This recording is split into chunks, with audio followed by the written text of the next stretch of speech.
तो हेलो दोस्तों, इस वीडियो में हम लोग विनायक दामोदर सावरकर के बारे में पढ़ेंगे। इनका टाइम पीरियड 1883 से 1966 तक रहा है। चलिए इनका जीवन चरित्र देख लेते हैं।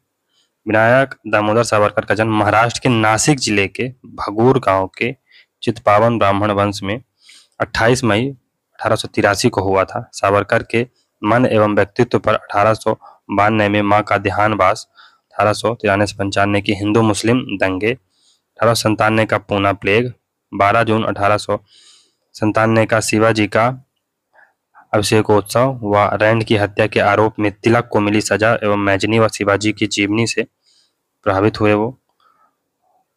1901 में सावरकर ने मैट्रिक की परीक्षा उत्तीर्ण कर फर्ग्यूसन कॉलेज पूना में दाखिला लिया। बीए की परीक्षा उत्तीर्ण कर सावरकर ने एक गुप्त सभा के रूप में अभिनव भारत नामक एक संस्थान का निर्माण किया। इसका उद्देश्य नव युवकों को सशस्त्र क्रांति लाने हेतु प्रेरित करना था। सावरकर बैरिस्टर का अध्ययन करने हेतु लंदन गए, जहां पर तिलक की सिफारिश पर श्यामजी कृष्ण वर्मा द्वारा उन्हें छात्रवृत्ति दी गई। सावरकर ने लंदन पहुंचकर फ्री इंडिया सोसाइटी की स्थापना की, जिसमें भाई परमानंद, मदनलाल ढींगरा, हरनाम कोरगांवकर, लाला हरदयाल जैसे लोग सदस्य बन गए। सावरकर ने लंदन में इतिहास के अध्ययन पर विशेष बल दिया तथा 1857 की क्रांति को प्रथम स्वतंत्रता संग्राम सिद्ध करने का पूर्ण प्रयत्न किया। सावरकर लंदन से ही देश की आजादी के लिए कार्य करने लगे। श्यामजी कृष्ण वर्मा के लंदन से फ्रांस जाने पर इंडिया हाउस का भी संचालन किया तथा भारतीय सैनिकों में क्रांति का प्रचार भी किया। सावरकर की गतिविधियों को लेकर 23 मार्च 1910 को ब्रिटिश पुलिस ने इन्हें लंदन में गिरफ्तार कर लिया तथा इन्हें एक जहाज द्वारा भारत भेजा गया।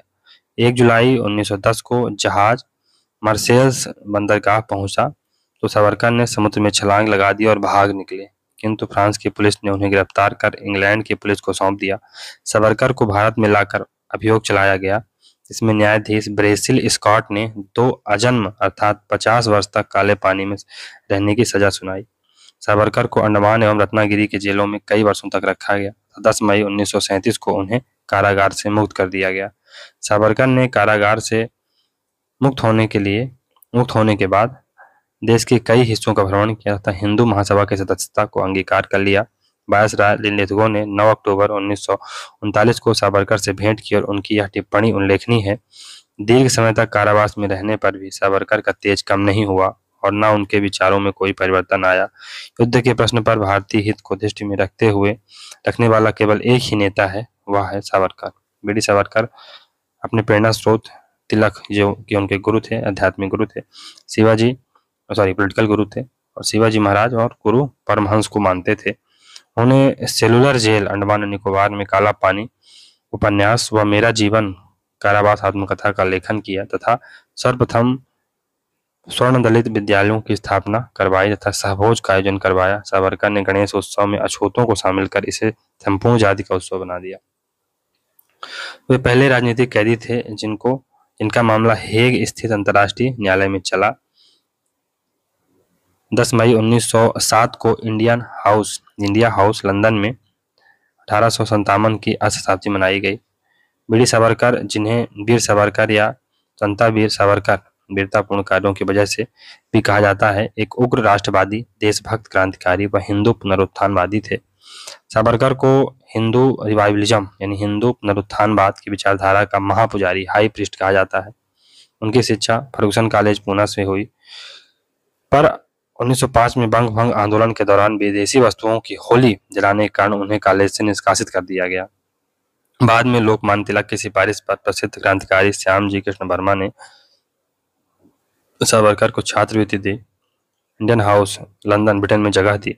वहीं लंदन से इन्होंने बैरिस्टर की उपाधि ली। वे तिलक को अपना गुरु मानते थे। अपने छात्र जीवन के दौरान सावरकर ने 3 संगठन बनाए। पहला सन 1900 में राष्ट्रवादी विचारों के प्रसार एवं क्रांतिकारी गतिविधियों के लिए युवा संगठन मित्र मेला बनाया। दूसरा 1908 में मित्र मेला को विस्तृत रूप देने के लिए अभिनव भारत सोसाइटी बनाई। तीसरी, अपने लंदन प्रवास 1906 से 1910 के दौरान फ्री इंडिया सोसाइटी स्वतंत्र भारत समिति बनाई। मेजनी की जयोबन्नी इटालियन सोसाइटी युवा इटली समिति से प्रेरित फ्री इंडिया सोसाइटी अंग्रेजी राज के खिलाफ गुप्त कार्रवाइयों का संचालन करती थी। 1911 में नासिक षड्यंत्र केस, नासिक के सेशन जज जैक्सन की अभिनव भारतीय समिति के क्रांतिकारियों द्वारा हत्या में वीर सावरकर को अभियुक्त बनाकर 50 वर्ष का कारावास दिया गया। काला पानी की इस सजा के तहत उन्हें अंडमान की सिल्वर जेल में भेजा गया। 1911 से 13 के बीच उन्हें ब्रिटिश सरकार के समक्ष क्षमादान के लिए कई अर्जियां दी, पर उन्हें रिहा नहीं किया गया। 1923 में सावरकर को अंडमान से रत्नागिरी जेल महाराष्ट्र स्थानांतरित कर दिया गया तथा 1937 में उन्हें छोड़ दिया गया। जेल से रिहा होने के बाद वे लोकमान्य तिलक द्वारा गठित लोकतांत्रिक स्वराज्य पार्टी में शामिल हुए, पर शीघ्र ही हिंदू महासभा के सदस्य एवं अध्यक्ष बन गए। 1937 से 1943 तक वो हिंदू महासभा के अध्यक्ष ही रहे। हिंदू महासभा के अध्यक्ष के रूप में द्वितीय विश्व युद्ध के दौरान उन्होंने प्रसिद्ध नारा दिया, सारी राजनीति का हिंदूकरण तथा हिंदुओं का सैनिकीकरण, यानी to Hinduised all politics and militarise Hinduism या हिंदुइज्म। ठीक है।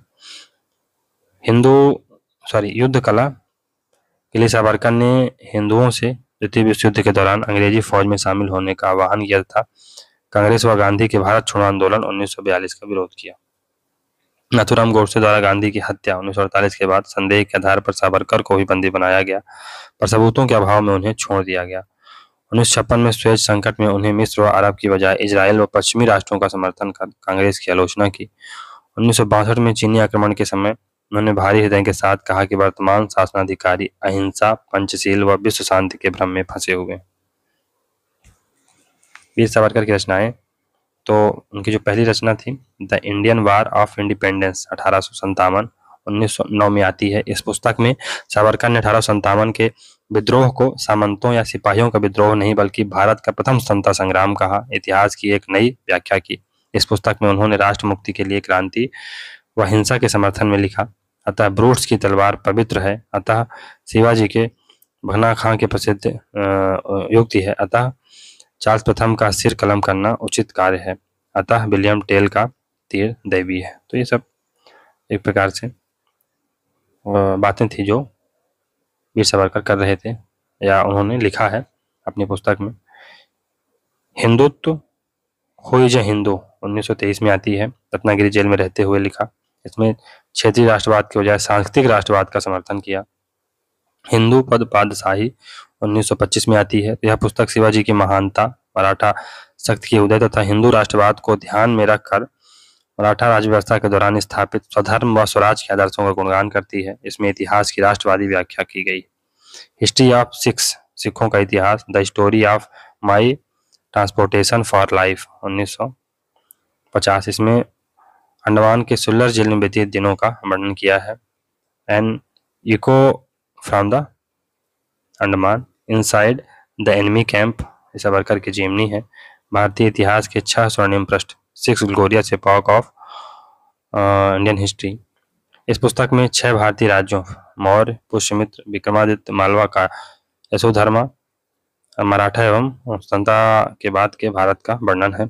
हिंदू राष्ट्रवाद और हिंदू राष्ट्र दर्शन, ये उनकी कुछ महत्वपूर्ण पुस्तकें रही हैं। इसके साथ मोपला विद्रोह, मैजनी चरित्र मराठी में, फिर essentials of Hinduism Ratnagiri jail में इन्होंने लिखा 1922 में। फिर आत्महत्या नहीं बल्कि आत्मसमर्पण लेख इन्होंने 1966 में मृत्यु से पूर्व लिखा। सावरकर एंड हिज टाइम्स, ये धनंजय कीर की पुस्तक है, 1950 में उन्होंने लिखा था।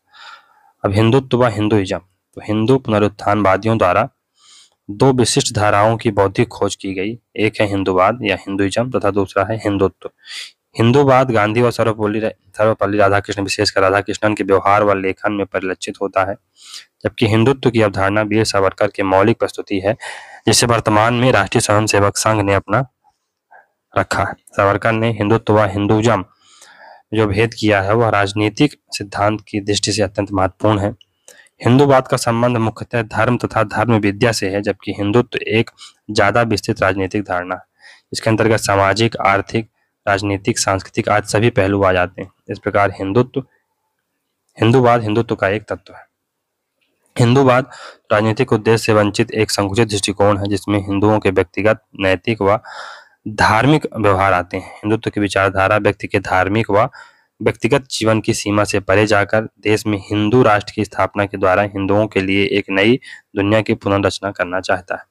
सावरकर के अनुसार हिंदूवाद का संबंध हिंदू लोगों के जीवन की धार्मिक व्यवस्था, उनके धर्म विज्ञान तथा उनके धर्म सिद्धांत थियोलॉजी एंड डॉगमा मात्र से है, जबकि हिंदुत्व उनके संपूर्ण जीवन का, उनकी आशाओं का, उनकी आकांक्षाओं का सार संग्रह है। सावरकर का राजनीतिक दर्शन, तो पॉलिटिकल फिलॉसफी ऑफ सावरकर, तो उन्होंने पहले हिंदुत्व और हिंदू नेशन का कॉन्सेप्ट दिया, हिंदुत्व व हिंदू राष्ट्र की अवधारणा दी। सावरकर की 1923 में प्रकाशित कृति हिंदुत्व आधुनिक हिंदू राजनीतिक विचारधारा की प्रसिद्ध पुस्तक है। इस पुस्तक में उन्होंने लिखा है, हिंदू वह है जो सिंधु नदी से समुद्र तक संपूर्ण भारतवर्ष को अपनी पितृभूमि या पुण्य भूमि समझता है। सावरकर के अनुसार हिंदुओं की तरह जैन, बौद्ध, सिख, आर्य समाजी आदि हिंदू राष्ट्र के अंग हैं, क्योंकि हिंदुस्तान ही उनकी पितृभूमि एवं पुण्य भूमि है। मुसलमान व ईसाई हिंदू राष्ट्र के वास्तविक अधिकारी नहीं है। क्यों? क्योंकि उनकी ना तो पितृभूमि ही हिंदुस्तान है और ना ही उनकी पुण्य भूमि हिंदुस्तान है। वे केवल अल्पसंख्यक समुदाय हैं, क्योंकि इनकी पितृभूमि तो भारत हो सकता है, पर इनकी पुण्य भूमि अरब व अन्य स्थल है। तो हाँ, पितृभूमि तो इनकी हो सकती है ये, लेकिन पुण्य भूमि नहीं है। पुण्य भूमि क्या है मुसलमानों की? तो ये अरब या अन्य धार्मिक स्थल हैं उनके। सावरकर हिंदुत्व या तथा हिंदू राष्ट्रवाद की अवधारणाओं के मुख्य प्रतिपादक एवं व्याख्याकार थे। सावरकर ने हिंदुत्व व हिंदू होने के 3 लक्षण या आधारभूत तत्व बताए। पहला राष्ट्र, दूसरा जाति, तीसरा संस्कृति। प्रथम तत्व है राष्ट्र अथवा प्रादेशिक एकता, भूमि। तो हिंदू वह है जिसके मन में सिंधु से ब्रह्मपुत्र तक तथा हिमालय से कन्याकुमारी तक के समस्त भौगोलिक प्रदेश के प्रति प्रेम है। दूसरा तत्व है जाति अथवा रक्त संबंध। तो हिंदू वह है जिसकी धमनियों में उन लोगों का रक्त बहता है जिनका मूल स्रोत वैदिक सप्त सिंधु प्रदेश है, अर्थात जिनकी पितृभूमि हिंदुस्तान रही हो। संस्कृति, तो जिस व्यक्ति को हिंदू सभ्यता और हिंदू संस्कृति पर गर्व है वह हिंदू है। सावरकर के अनुसार हिंदू सामान्य संस्कृति, सामान्य इतिहास, सामान्य भाषा, सामान्य देश, सामान्य धर्म के द्वारा परस्पर आबद्ध होकर होने के कारण एक राष्ट्र है। इस प्रकार प्रथम 2 लक्षण राष्ट्र व जाति, नस्ल का समावेश पितृभूमि शब्द से जुड़ा है, तथा तृतीय लक्षण संस्कृति की अभिव्यक्ति पुण्य भूमि शब्द से जुड़ी हुई है। सावरकर की मान्यता थी कि हिंदुस्तान में हिंदू ही एक राष्ट्र है, बाकी यहाँ रहने वाले शेष लोग समुदाय हैं जो अल्पसंख्यक है। क्रिस्टोफर जेफरी लॉर्ड लिखती हैं कि सावरकर की हिंदू राष्ट्रवाद की अवधारणा पर जर्मन नस्लवाद का काफी प्रभाव है। इसका कारण यह है कि सावरकर ने जेल में रहते जर्मन राष्ट्रवाद के मुख्य विचारक ब्लंसली की पुस्तक the theory of the state का अध्ययन किया था। 1939 में उन्होंने हिंदू महासभा की अध्यक्षता करते हुए कहा, आइए हम साहसपूर्वक इस अप्रिय सत्य को स्वीकार करें कि भारत में 2 राष्ट्र पाए जाते हैं, हिंदू और मुस्लिम। उनका कहना था कि अब हिंदुओं को स्वामियों के परिवर्तन की इच्छा नहीं है, वे औरंगजेब व एडवर्ड के स्थान पर अपने घर व जमीन के मालिक स्वयं बनना चाहते हैं। हालांकि वीर सावरकर के विचारों में सांप्रदायिकता की प्रतिध्वनि थी, फिर भी वीर सावरकर का हिंदुत्व मानववाद व विश्ववाद यानी ह्यूमनिज्म और यूनिवर्सलिज्म के विरुद्ध नहीं था। उनके हिंदू राष्ट्रवाद का अंतिम लक्ष्य मानवतावाद को साकार करना था, या मानववाद को साकार करना था, जो संपूर्ण धरती को अपनी मातृभूमि के रूप में देखता है। निरपेक्ष अहिंसा की आलोचना, criticism of absolute non violence. Savarkar निरपेक्ष अहिंसा पंथ के कटु आलोचक थे और उसे भिखारियों का पंथ मानते थे। बुराइयों से परिपूर्ण इस जगत में न्यायार्थ की गई हिंसा को वो उचित मानते थे तथा निरपेक्ष अहिंसा को काल्पनिक, पापमय व अनैतिक मानते थे। Absolute non violence is fictitious, sinful and immoral. तो उनका मानना था कि अगर हिंसा करनी पड़े भारत की आज़ादी के लिए तो ये उचित है।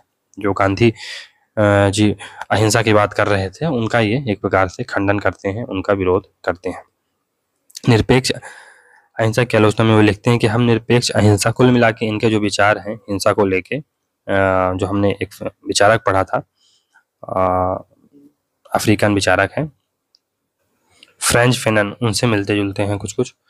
निरपेक्ष अहिंसा की आलोचना में वो लिखते हैं, हम निरपेक्ष अहिंसा की निंदा इसलिए नहीं कर रहे हैं कि हम किसी तरह से कम साधुवादी हैं, अभी तो इसलिए निंदा करते हैं क्योंकि हम अधिक समझदार हैं। राष्ट्रहित हेतु शक्ति या हिंसा को उचित ठहराते हुए उन्होंने प्रसिद्ध वाक्यांश लिखा, इसलिए ब्रूट्स की तलवार पवित्र है, इसलिए शिवाजी का पगनखा पावन है, इसलिए इटली में हुई क्रांतियों का रक्तपात उचित एवं कीर्तिवान है, इसलिए चार्ल्स प्रथम का शिरोच्छेदन नियोजित कृत्य है, इसलिए विलियम टेल का तीर ईश्वरीय है। पाशविकता का पाप उन लोगों के सिर पर लगता है जिन्होंने अन्याय को प्रोत्साहित करने का पाप किया है ना। तो कहा भी जाता है कि अन्याय को सहना अन्याय करने से ज्यादा बुरा होता है। तो यही बात कुछ वीर सावरकर कर रहे हैं कि आप अन्याय को सहिए नहीं। अगर अन्याय आपके साथ हो रहा है तो उसका जवाब आप हिंसा दे दीजिए। अगर आप ऐसा नहीं कर रहे हैं तो कहीं ना कहीं आप कायर हैं, आप एक प्रकार से सही नहीं कर रहे हैं। माइट इज राइट, शक्ति ही सत्य का समर्थन किया। सावरकर डार्विन के योग्यतम की उत्तरजीविता, सर्वाइवल ऑफ द फिटेस्ट सिद्धांत के समर्थक थे। उनके अनुसार प्राकृतिक चयन का नियम, लॉ ऑफ नेचुरल सिलेक्शन, इस सृष्टि और संसार के समाजों में सदैव सक्रिय रहता है। परिणाम स्वरूप दुर्बल का सदैव नाश होता है। सावरकर का उद्घोष था समस्त राजनीति का हिंदूकरण एवं हिंदुओं का सैन्यकरण, to Hinduised all politics and militarise Hinduism. इसलिए वे गांधी की अहिंसावादी नीति के घोर आलोचक थे।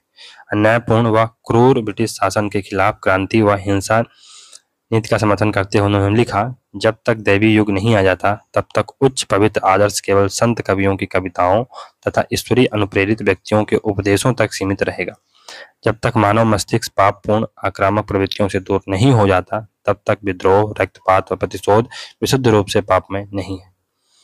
स्वराज्य व स्वधर्म का सम्मिलन। तो सावरकर कांग्रेस की राष्ट्रवाद संबंधी अवधारणा के कटु आलोचक थे। उनके अनुसार कांग्रेस का राष्ट्रवाद क्षेत्रीय राष्ट्रवाद है जो केवल भारत के भूभाग पर रहने वाले समस्त लोगों को राष्ट्र का अभिन्न अंग मानता है, चाहे वो किसी भी धर्म के हों। कांग्रेस की विचारधारा भारतीय राज्य की प्रतीक है, भारतीय राष्ट्र की नहीं। सावरकर का राष्ट्रवाद सांस्कृतिक राष्ट्रवाद है जो राष्ट्र के निर्माण में क्षेत्रीय एकता की अपेक्षा धार्मिक, प्रजाति, सांस्कृतिक तथा ऐतिहासिक एकताओं को ज्यादा महत्व देता है।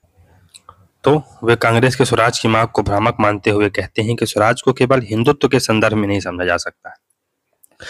ऐसा स्वराज जो स्वधर्म अर्थात हिंदू जड़ों से कटा हुआ हो उसका कोई महत्व नहीं है। सावरकर ने अपनी पुस्तक the war of independence of 1857 में लिखा है कि स्वराज व स्वधर्म एक दूसरे के विरोधी नहीं। स्वधर्म के बिना स्वराज निरर्थक है और स्वराज के बिना स्वधर्म शक्तिहीन है। धर्मनिरपेक्ष राजनीति के आलोचक सावरकर के अनुसार स्वतंत्रता प्राप्त करना ईश्वर का आदेश है और धर्म की रक्षा करना उसकी मुख्य चाबी है। वह तो स्वराज प्राप्ति का प्रयत्न नहीं करता, चुपचाप दास्ता स्वीकार कर लेता है, वह नास्तिक है, धर्म से नफरत करने वाला है। हिंदू पद बादशाही जो कि 1925 में आती है, में वे लिखते हैं कि मराठे हर्षवर्धन व पुलकेशिन से भी उच्च कोट के आदर्शवादी थे क्योंकि उनका राजनीतिक सत्ता का सिद्धांत स्वधर्म व स्वराज पर आधारित था। Social views of Savarkar. Savarkar के सामाजिक विचार। सावरकर हिंदू समाज में व्याप्त जाति प्रथा एवं अस्पृश्यता के कटु आलोचक थे। जाति विहीन हिंदू समाज के आदर्श की प्राप्ति के लिए सावरकर ने अछूतों के मंदिर प्रवेश, अंतरजातीय विवाह व अंतरजातीय भोज का समर्थन किया।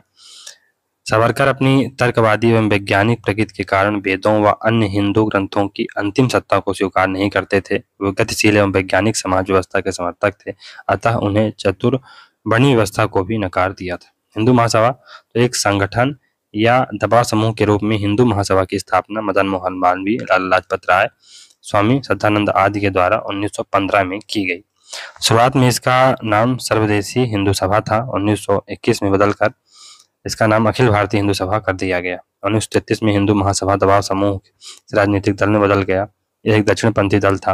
वर्तमान में यह गैर मान्यता प्राप्त पंजीकृत दल है।